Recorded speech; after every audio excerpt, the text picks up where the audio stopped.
मेरी कोख से जन्म लेकर हमें माता पिता होने का गौरव प्रदान करें, हमारी इच्छा पूर्ण करें।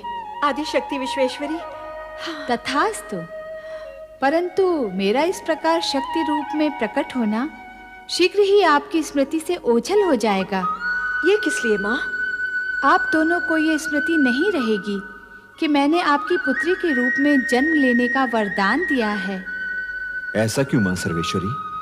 इस कारण कि मेरे जन्म के पश्चात आप मुझे साधारण कन्या समझकर उसी प्रकार स्वाभाविक व्यवहार करें जिस प्रकार सामान्य माता पिता अपनी पुत्री से करते हैं। ये किस लिए माँ?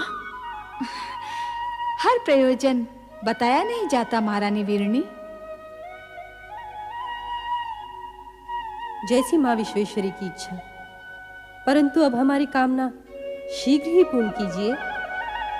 तुम्हारी कामना पूर्ति का वरदान तो मैंने दे ही दिया है महारानी वीरणी। कल्याण हो। जय हो मां आदिशक्ति जगदम्बे, जय हो। जय हो।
महारानी जी बधाई हो, बधाई हो।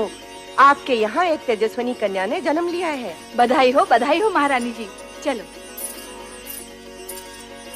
राजकुमारी जी, आप लोगों को भी बहुत बहुत बधाई हो। ये शुभ समाचार जाके महाराज को सुनाते हैं। चलो चलो। माताश्री, आज का दिन हम सबके लिए बड़ी प्रसन्नता का दिन है।